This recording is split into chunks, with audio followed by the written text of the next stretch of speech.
हिमाचल प्रदेश हे नाव ऐकताच डोळ्यासमोर येतात हिरवेगार डोंगर, सफरचंदाच्या बागा आणि गर्दीने भरलेली पर्यटन स्थळे. पण हिमालयाच्या कुशीत असं एक जग लपलेलं आहे जिथे हिरवाई नाही तर रंगांचा अभाव हेच तिथलं सौंदर्य आणि शांतता हेच तेथील वातावरणातील अद्भुत शक्ती. मित्रांनो, आज आपण अशाच एका सुंदर व्हॅलीला भेट देणार आहोत. हे आहे स्पिती खोऱ्यातील अद्भुत रहस्य, पिन व्हॅली, अर्थात हिमालयातील थंड वाळवंट.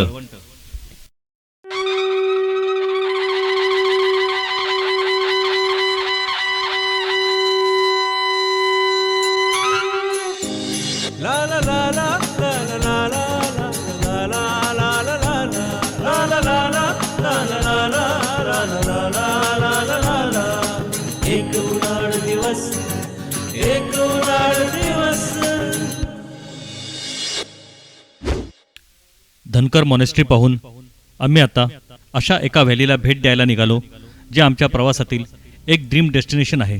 डावीकडे स्पिती नदी आणि पिन नदीचा संगम आम्हाला दिसत होता. धनकर ते मूद हे गाव साधारण 50 किलोमीटर अंतरावर आहे. धनकर मॉनेस्ट्री उतरून काझाला जाणाऱ्या रस्त्याला आम्ही लागलो होतो तेव्हा वाटेवर हा लिंगती वॉटरफॉल लागतो. आता हा धबधबा वाहत असला तरी हिवाळ्यात मात्र तो बर्फासारखा गोठतो. तेव्हा बर्फ झालेला हा धबधबा आणि त्याचे सौंदर्य पाण्यासारखे असते असे म्हणतात. पुढे अटार्गो पुलावरून डावीकडे वळण घेऊन पुलावरून आम्ही पिन व्हॅलीमध्ये प्रवेश केला.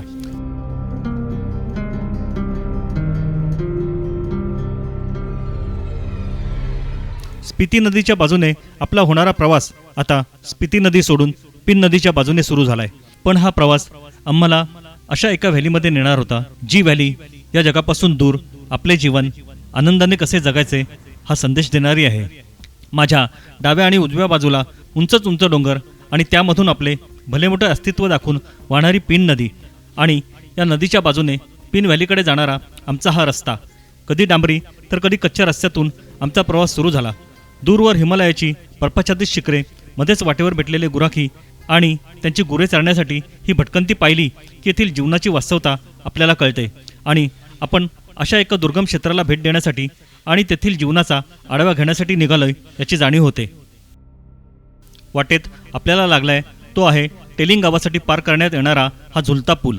या पुलावरून जाताना खाली जोरात वाहणारी पिन नदी पाहिली की जर यात पडलो तर काय होईल याची खात्रीच देता येणार नाही. तर मग या गावात जाणारी माणसे या पुलावरून सामान घेऊन कशी जात असतील याची कल्पनाच करवत नाही.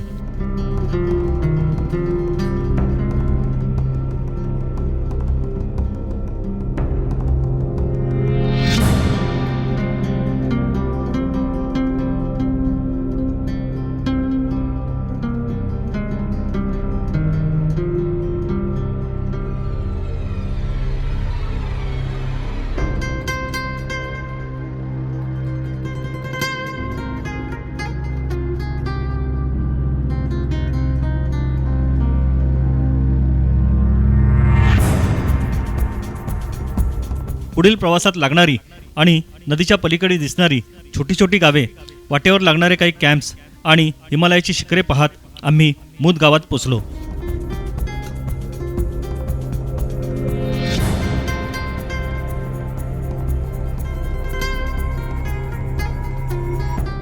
मूद गावातील तारा गेस्ट हाऊसमध्ये आमची बुकिंग होती. हॉटेलवर थोडी विश्रांती केली आणि आम्ही मूद गावात भटकण्यासाठी बाहेर पडलो.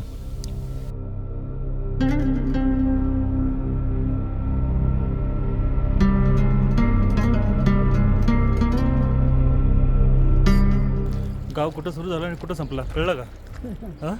संपला गाव. 15-20 घरांचं गाव आणि त्याच्या मागे बघा तशी मस्तपैकी मागे ग्लेशियर आहे. छानसं बस बघितली कुठं राहते? येस, गावाची बस. हो. हे गाव इतके छोटे होते की 5 मिनिटातच आम्ही एका टोकापासून दुसऱ्या टोकावर पोचलो होतो. समुद्रसपाटीपासून साधारण 12,361 फूट उंचीवर वसलेलं हे मूद गाव हे पिन व्हॅलीतील शेवटचे गाव आहे. पण पिन व्हॅली फक्त सुंदर लँडस्केपसाठी ओळखली जात नाही, तर हे घर आहे पिन व्हॅली नॅशनल पार्कचं. अत्यंत तीव्र थंडी आणि कठीण हवामान असूनही येथे बरेच दुर्मिळ वन्यजीव फुलतात. अनेक पर्यटकांसाठी मूद गाव हे शेवटचे टोक आहे, पण साहसी ट्रेकरसाठी इथूनच खऱ्या प्रवासाची सुरुवात होते. मूद हे गाव प्रसिद्ध आणि अत्यंत कठीण अशा पिन पार्वती पास आणि भाबा पास ट्रेकचे बेस कॅम्प आहेत. उन्हाळ्यात जेव्हा बर्फ वितळतो तेव्हा नदीकाठची जमीन हिरवीगार होते. गावकरी वाटाणा आणि बार्लीची शेती करून वर्षभराचे धान्य पिकवतात. पण हिवाळ्यात येथे राहणे म्हणजे एक तपश्चर्याच आहे. इथले तापमान 29 अंशापर्यंत खाली जाते आणि हे खोरे जगापासून जवळजवळ 8 महिने पूर्णपणे तुटते. पण अशाही परिस्थितीत इथल्या लोकांची जिद्द आणि निसर्गाशी जुळवून घेण्याची वृत्ती खरोखरच वाखाणण्याजोगी आहे. इथे लक्झरी हॉटेल्स नाहीत, मोबाईलला रेंज नाही आणि मनोरंजनाची साधनेही नाहीत. इथे फक्त आपण असतो आणि हा अफाट अथांग निसर्ग. अरे बेटा, ठंड नहीं लग रही क्या? ठंड नहीं लग रही है बेटे को? ठंड नहीं लग रही है?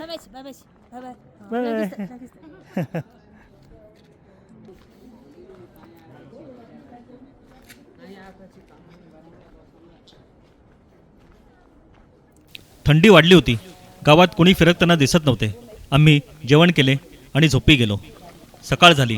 हॉटेलमधून बाहेरचे दृश्य पाहतच आमचे डोळे उघडले. एक प्रसन्न सकाळ आम्ही अनुभवत होतो. आज आमच्या स्पिती व्हॅलीचा दिवस 7वा आणि आज मी ज्या गावात आलो आहे ते आहे पिन व्हॅलीतील मुद हे गाव. या गावाचं वैशिष्ट्य असं आहे की या गावामधून दिसणारा जो नजारा आहे पिन व्हॅलीचा तो खूप सुंदर आहे आणि पाहण्यासारखा आहे. आत्ता मी ज्या हॉटेलमध्ये आहे त्या हॉटेलचं नाव आहे तारा होमस्टे आणि या हॉटेलचं वैशिष्ट्य असं आहे की या हॉटेलच्या समोर आपल्याला पिन व्हॅलीचा खूप सुंदर नजारा आपल्याला पाहायला मिळतो आणि विशेष म्हणजे या हॉटेलच्या रूम्समधूनही हा पिन व्हॅलीचा नजारा आपल्याला पाहायला मिळतो. खूप छान असं हे हॉटेल आहे, क्वालिटी आहे, सर्व काही चांगलं आहे. या हॉटेलच्या ओनरशी आपण थोड्या वेळाने बोलणारच आहोत. पण महत्त्वाची गोष्ट की ह्या हॉटेलमधून जो दिसणारा नजारा आहे हा मनाला खूप बुरळ पाडतो आणि आपला दिवस अक्षरशः सार्थकी लागल्यासारखं वाटतो. सकाळी गावात फेरफटका मारताना गावचे रूप आणि निसर्ग पाहण्यासारखा होता.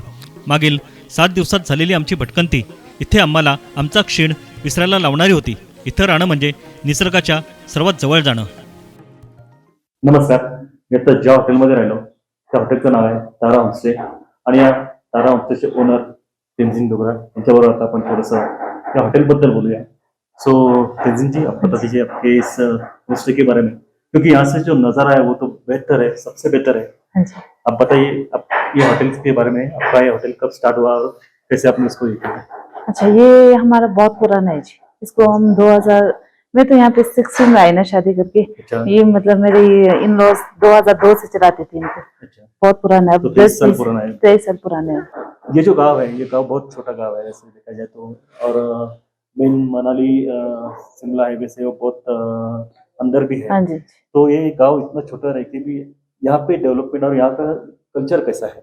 यहाँ कौन सी लैंग्वेज बोली जाती है? अच्छा, यहाँ पे स्पीति लैंग्वेज, बोटी लैंग्वेज बोलते हैं. अच्छा. मतलब तिब्बती लैंग्वेज से थोड़ा मिलता है हमारा ना. अच्छा. हमारा ये रिलीजन सेम है, बुद्धिज्म है. अच्छा. लैंग्वेज बोटी भाषा.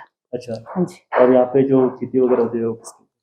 ग्रीन पीस की होती है, बार्ले मैक्सिमम ग्रीन पीस की होती है क्योंकि ग्रीन पीस हम सेल करते हैं ना बाहर. अच्छा. ग्रीन पीस की अच्छी खेती हो जाती है यहाँ पे. और दूसरी बात, यहाँ का जो ये है कल्चर है, जो लोग जीवन है, लोग कैसे रहते हैं, क्योंकि यहाँ पे बहुत सर्दी भी है अभी, हाई पीक समर होने के बावजूद भी यहाँ पे बहुत अच्छा क्लाइमेट है. या तो यहाँ पे लोगों का जीवन कैसे है हर एक क्लाइमेट में, यानी बारिश में, सर्दी में और अच्छा, विंटर में तो बहुत बर्फ पड़ती है ना, 5-6 फुट बर्फ पड़ जाती है बाहर. फिर हम वो रूम एक बुखारी रखते हैं, बुखारी बोलते हैं, उसमें हम लकड़ी डालते हैं ना, फिर उसे रूम का टेम्परेचर बिल्कुल नॉर्मल हो जाता है अंदर. मतलब बाहर -20 होगा तो अंदर का टेम्परेचर प्लस में तो नहीं, -5-6 तक रहता है ना, उतना ठंड नहीं होता. मतलब अंदर थोड़ा गर्म हो जाता है. और बाहर का टेम्परेचर कितना रहता है विंटर में? विंटर में दिसंबर जनवरी में तो -25, कभी कभी तो रात में 30 इतना चला जाता है. अभी कल तो मेरे ख्याल से 3 या 4 डिग्री तक टेम्परेचर हाँ, था. अभी तो हाँ, आज फिर भी -25 बोले तो बहुत. हाँ जी, उस टाइम तो बहुत बर्फ रहती है ना, 5-6 फुट, मतलब हमारे हाइट के बराबर बर्फ पड़ जाती है. तो उसमें आप कैसे? उसमें हम सब कुछ पहले से स्टॉक कर लेते हैं ना, मतलब अक्टूबर नवंबर में सारा राशन वगैरह सब कुछ खाने पीने का सब पहले से स्टॉक करके रखते हैं. यहाँ पे ट्रिप निकलते हैं यहाँ से 2 ट्रेक है. 2 ट्रिप है, एक पिन पर्वत और दूसरा पिन बाबा. पहले तो 5-6 महीने पूरा बंद रहता था ना, अब आजकल मतलब 1 महीना, कभी तो 20 दिन इतना ही बंद रहता है. विंटर में भी लोग आते हैं वैसे. विंटर में दिसंबर तक कम आते हैं, आते हैं कम आते हैं. ये बताने वाली बात है एक्चुअली कि मैं जब भी यहाँ आया तो मेरा एक ग्रुप आया था 2016 में, तो उन्होंने मुझे स्पेशली रिकमेंड किया था कि आप यहीं रहो।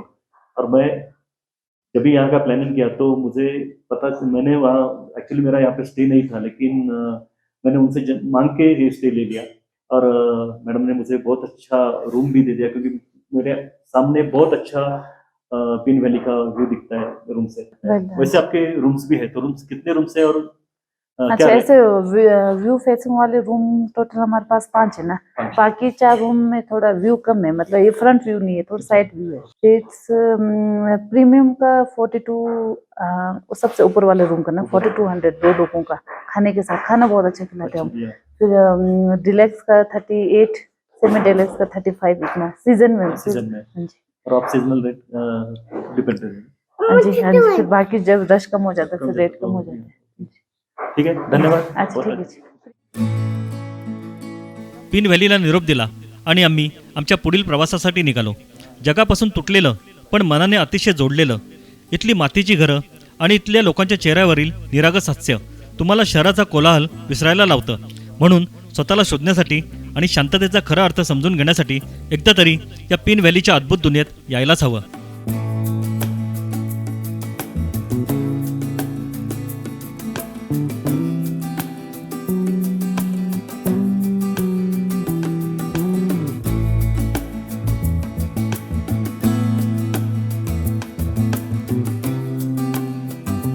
पुन्हा मागे फिरून अटार्गो पुलावरून डावीकडे वळण घेऊन आम्ही काझाच्या दिशेने निघालो. त्या शांत गावातून स्पिती व्हॅलीची राजधानी असलेल्या काझापर्यंतचा प्रवास म्हणजे केवळ 2 ठिकाणांमधील अंतर नाही, तर तो आहे शीत वाळवंटाच्या आत्म्यात खोलवर शिरण्याचा एक प्रवास. पिन नदीला मागे सरून आता आम्ही स्पिती नदीसोबत आमचा प्रवास सुरू केला. एवढाच काय तो या प्रवासामधला फरक.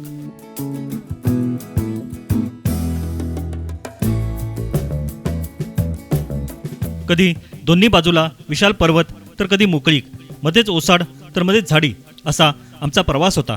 जसे जसे आम्ही काझाच्या दिशेने जात होतो तसा तेथील निसर्ग हिरवाईत बदलत होता. कारण स्पितीची राजधानी काझा म्हणजे हिमालयाचे धडधडते हृदय अशी या काझाची ओळख आहे. हिमालयाच्या दुर्गम स्पिती खोऱ्यात जिथे नजर जाईल तिथे फक्त ओसाड, उंच उंच डोंगर आणि शांतता दिसते. तिथे अचानक असं एक ठिकाण येतं जिथे जीवन धडधडताना जाणवतं, आणि ते म्हणजे काझा.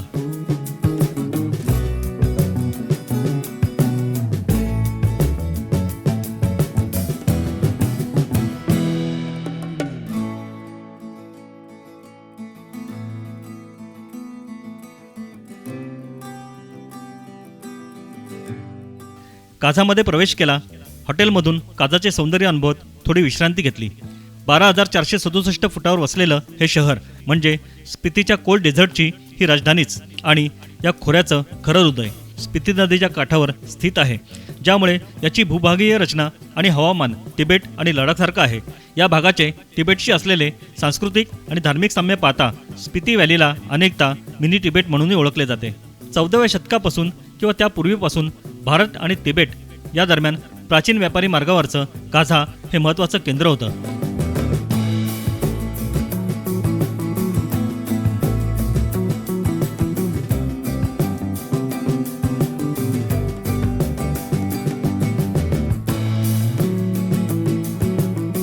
काझा हे संपूर्ण स्पिती खोऱ्याचं मुख्यालय आहे.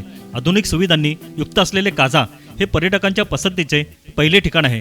एकीकडे शांतपणे वाहणारी स्पिती नदी तर दुसरीकडे बाजारात पर्यटकांनी भरलेले आणि गजबजलेले कॅफे. हे शहर कधी झोपत नाही असंच वाटतं. काझाच्या मार्केटमध्ये फेरफटका मारून थोडी खरेदी केली आणि दुपारचे जेवण करून आम्ही की मॉनेस्ट्री आणि चिचम ब्रिज पाहण्यासाठी निघालो.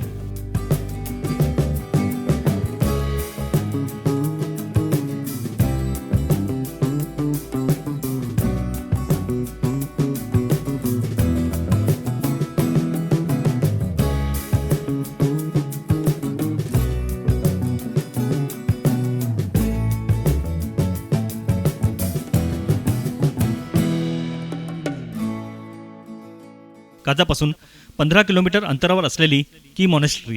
पावसाची हलकीशी थंडगार सर जाताना आली होती आणि याच वातावरणात आम्ही की मॉनेस्ट्रीकडे निघालो. मॉनेस्ट्रीकडे जाणारा प्रवास हा खूप छान होता.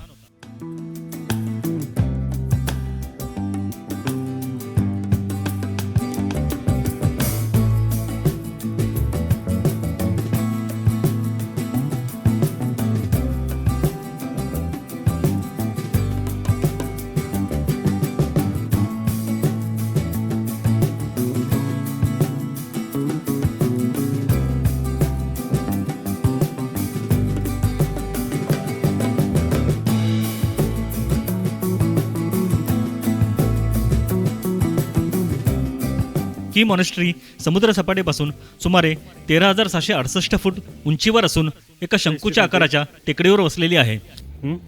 हिस्ट्री का 3 माळ्याची मोनेस्ट्री, खाली स्टोरेज आहे, वरती मॉन्क्सच्या राहायची जागा आहे, आणि त्याच्यावरती प्रेयर वगैरेसाठी जागा आहे. अच्छा. सगळीकडे चांगले पेंटिंग्स केलेले आहेत, त्यांनी ते वाचवायचा खूप प्रयत्न केलेला आहे.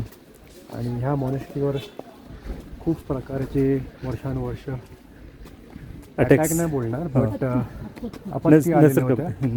नैसर्गिक आपत्ती, अटॅक्स पण होते, ज्यामुळे तरी पण ही मोनेस्ट्री आज उभी आहे. आपण तरी बघायचं. Very good. काझा आणि त्याच्या आसपासच्या परिसरात अनेक प्राचीन बौद्ध मठ आहेत जे या भागाचा हजारो वर्षाचा इतिहास सांगतात. काझापासून जवळच असलेली ही मॉनेस्ट्री हा स्पिती व्हॅलीतील सर्वात मोठा आणि जुना मठ आहे. ही मॉनेस्ट्री तिबेटी बौद्ध धर्माच्या गेलुंगपा या शाखेचा एक महत्त्वाचा केंद्र आहे. प्रसिद्ध बौद्ध विद्वान आणि शिक्षक अतिशा यांचा शिष्य ड्रोमटॉन याने या मॉनेस्ट्रीची स्थापना केली असे म्हटले जाते. ही मॉनेस्ट्री हिमाचल प्रदेशातील स्पिती दरीतील सर्वात मोठी आणि सर्वात जुनी मॉनेस्ट्री आहे. ही मॉनेस्ट्री तिबेटी बौद्ध धर्माच्या गेलुंगपा संप्रदायाशी संबंधित आहे. शतकानुशतके ही मॉनेस्ट्री बौद्ध शिक्षण आणि साधनेचे एक महत्त्वाचे केंद्र राहिले आहे, जिथे लामा आपले जीवन व्यतीत करतात. या मॉनेस्ट्रीला अनेक ऐतिहासिक संकटाचा सामना करावा लागला, ज्यामुळे तिची रचना एका किल्ल्यासारखी झाली आहे. 17व्या शतकात मंगोल सैन्याने या मॉनेस्ट्रीची लूट केली आणि नुकसानही केले. 19व्या शतकात डोगरा टिबेटी युद्धामध्ये आणि त्यानंतर शीख सैन्याच्या हल्ल्यामध्ये या मॉनेस्ट्रीचे मोठे नुकसान झाले. इसवी सन 1800च्या दशकात या मॉनेस्ट्रीला आग लागल्यामुळे आणि 1975मध्ये एका मोठ्या भूकंपामुळे या मॉनेस्ट्रीचे खूप नुकसान झाले. पण प्रत्येक हल्ल्यानंतर आणि नैसर्गिक आपत्तीनंतर भिक्षू आणि स्थानिक समुदायाच्या मदतीने तिची वारंवार पुनर्बांधणी करण्यात आली.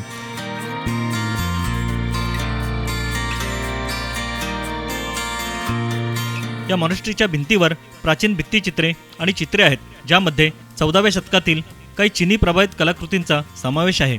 येथे प्राचीन हस्तलिखिते, थंका, धार्मिक स्क्रोल आणि बुद्धांच्या मूर्तीचा मोठा संग्रह जतन केलेला आहे. ही मॉनेस्ट्री आज एक सक्रिय धार्मिक आणि शैक्षणिक केंद्र आहे, जिथे तरुण भिक्षूंना बौद्ध तत्त्वज्ञान आणि धर्मग्रंथाचे शिक्षण दिले जाते.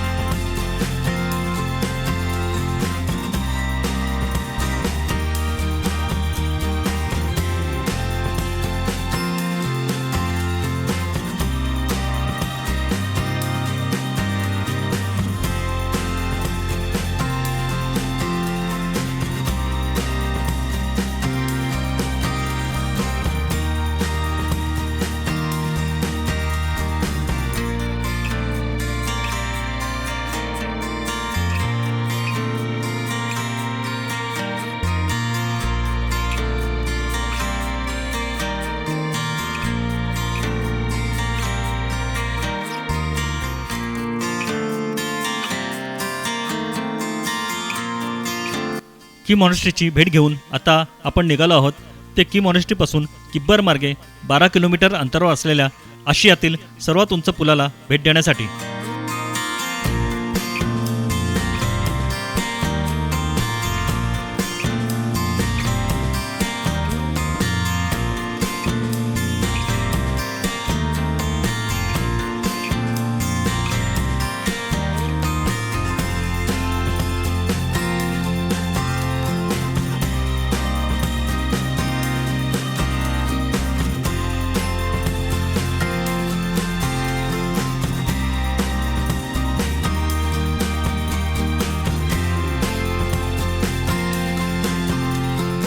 या पुलाकडे जाताना वळणावळणाच्या रस्त्याने आपण किब्बर गावात येतो. किब्बर हे गाव हिमाचल प्रदेशातील स्पिती खोऱ्यात हिमालयाच्या उंच ठिकाणी वसलेले आहे. किब्बर हे गाव स्पिती खोऱ्यात सुमारे 14,010 फूट उंचीवर आहे. हे गाव हिमबिबट्यांच्या आणि इतर हिमालयन वन्यजीवांसाठी ओळखले जाते.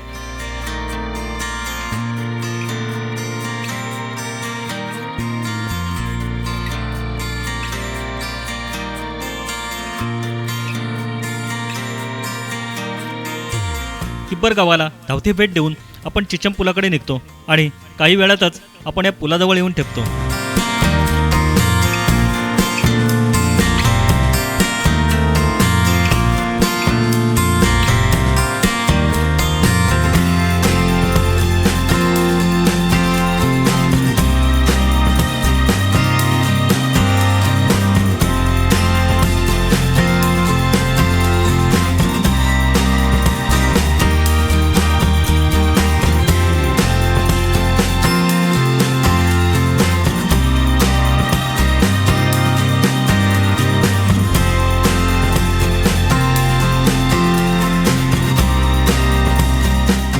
आशियातील सर्वात उंचावर बांधलेला हा पूल असल्यामुळे तो पाहण्यासाठी पर्यटक नेहमी इथे गर्दी करतात. चिचम पूल हा आशियातील सर्वात उंचावर असलेला रोड ब्रिज म्हणून ओळखला जातो. हा पूल चिचम आणि किब्बर या 2 गावांना जोडतो. सुमारे 13,596 फूट उंचीवर बांधलेला हा पूल 500 पेक्षा जास्त फुटापेक्षा खोल असलेल्या सांबालांबा नाल्यावर बांधलेला आहे. तसेच या पुलाची लांबी सुमारे 120 मीटर आहे. या पुलाच्या बांधकामाला सुमारे 15 ते 16 वर्षे लागली. त्यापूर्वी स्थानिक लोक या दरीतून जाण्यासाठी धोकादायक असलेल्या दोरीच्या रोपवेचा वापर करत होते.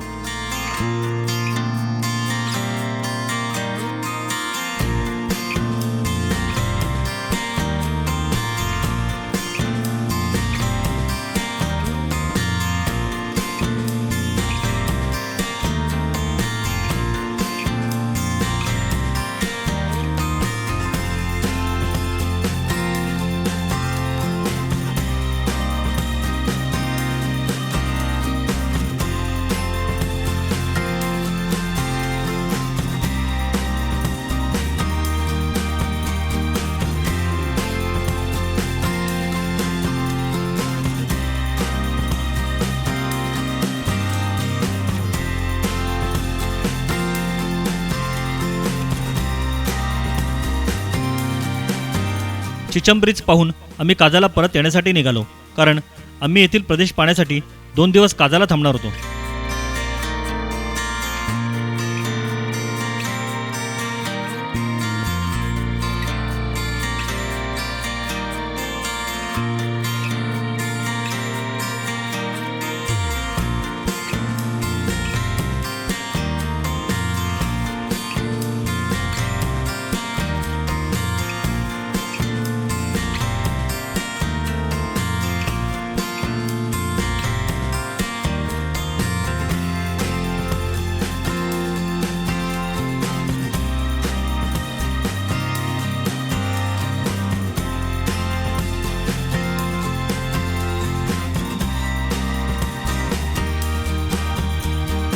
काजाला परत येऊन संध्याकाळी हॉटेलच्या बाजूला असलेल्या मॉनेस्ट्रीला भेट दिली आणि मॉनेस्ट्रीचे सौंदर्य न्याहाळत संध्याकाळ तिथेच घालवली.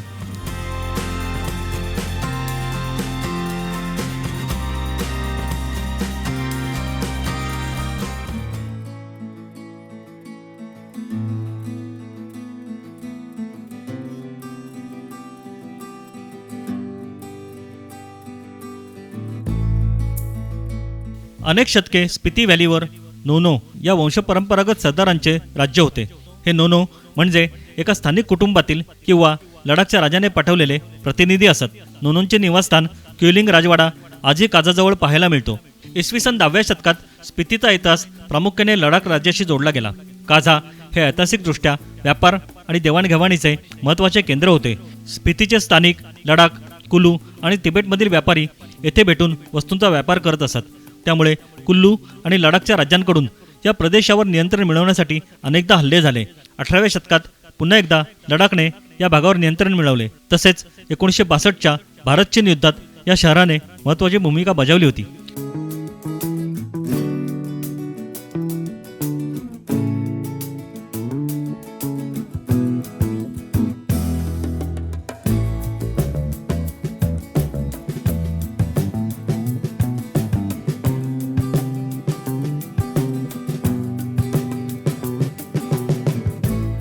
रात्री पुन्हा मार्केटमध्ये जाऊन तेथील स्थानिक पदार्थांची चव घेतली. दिवसभर भटकंती केल्यानंतर काजाच्या मार्केटमध्ये संध्याकाळी फिरण्याची मजा काही औरच असते.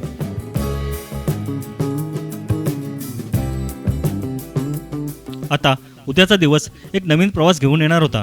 मित्रांनो, माझ्या हिमाचलच्या या प्रवासामध्ये आपणही माझ्या या चॅनलला सबस्क्राईब करून सहभागी व्हा आणि व्हिडिओ आवडल्यास लाईक करायला विसरू नका. पुन्हा भेटू एका नवीन दिवसाच्या नवीन भटकंतीला. जय भवानी, जय शिवराय.